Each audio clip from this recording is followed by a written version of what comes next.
दोस्तों legal and legal में एक बार फिर से आपका स्वागत है। इलाहाबाद उच्च न्यायालय द्वारा 307 के एक मामले को समझौते के आधार पर क्वैश कराने की याचिका को निरस्त कर दिया गया है। एक महत्वपूर्ण निर्णय दिया गया है इलाहाबाद की सिंगल बेंच द्वारा। इलाहाबाद हाई कोर्ट की जस्टिस जे मुनीर द्वारा निर्णय सुनाया गया है। यह प्रस्तुत याचिका जो कि 9973/2023 नरेंद्र प्रताप सिंह बनाम स्टेट ऑफ यूपी के नाम से सामने आई, किन आधार पर किन कारणों से इस याचिका को खारिज किया गया, मैं विस्तार से बताऊंगा। शुरू करने से पहले मेरा आपसे निवेदन, यदि आप चैनल पर नए हैं या पुराने भी हैं और आपने चैनल सब्सक्राइब नहीं किया तो प्लीज़ चैनल सब्सक्राइब कीजिएगा और वीडियो को आखिर तक जरूर देखा कीजिएगा।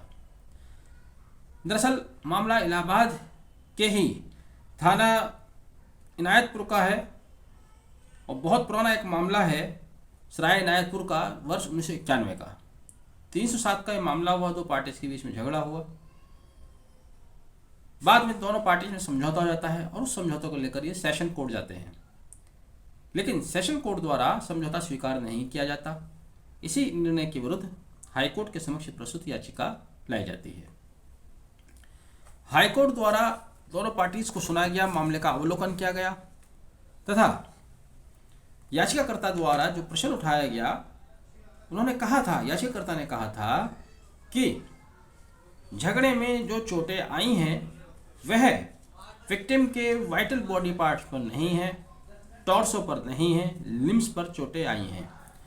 जिसके जवाब में जस्टिस जे मुनीर ने कहा कि चोटों का बॉडी के वाइटल पार्ट्स पर ना आना, टॉर्सो पर ना आना, यह तो विक्टिम का सौभाग्य है, उसको खुश होना चाहिए, लेकिन एक्यूज द्वारा उसको जान से मारने की नीयत से हमला किया गया था, इस बात से इनकार नहीं किया जा सकता।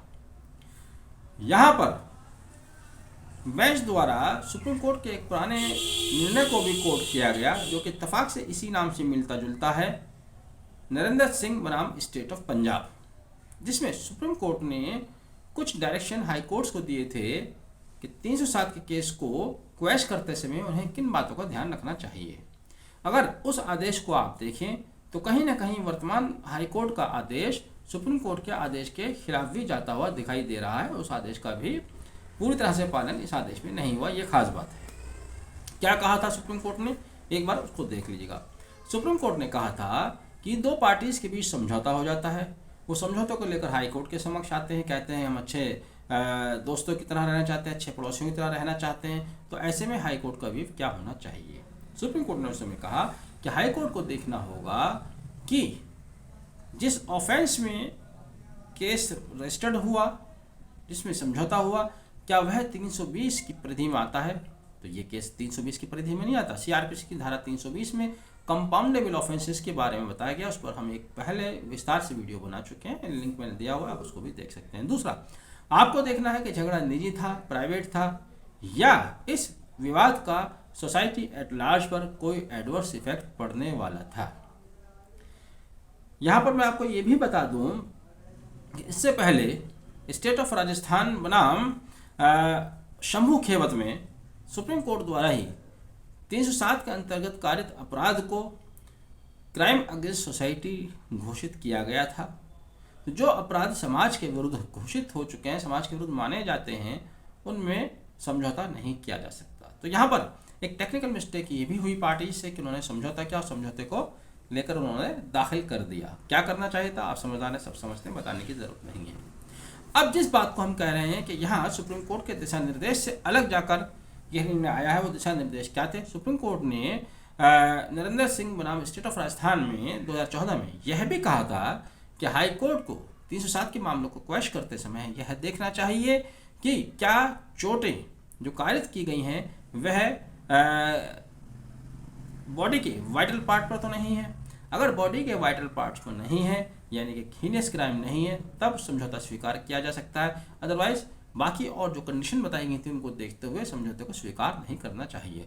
हालांकि कुल मिलाकर सुप्रीम कोर्ट द्वारा यही कहा गया था कि 307 चूंकि 320 की परिधि में नहीं आता, दूसरा उसको क्राइम अगेंस्ट सोसाइटी भी माना गया है, यानी कि कुल मिलाकर 307 के तहत यदि कोई पार्टीज के बीच समझौता हो जाता है तो उसको स्वीकार नहीं किया जाना चाहिए। हाई कोर्ट को समझौते को स्वीकार नहीं किया जाना चाहिए।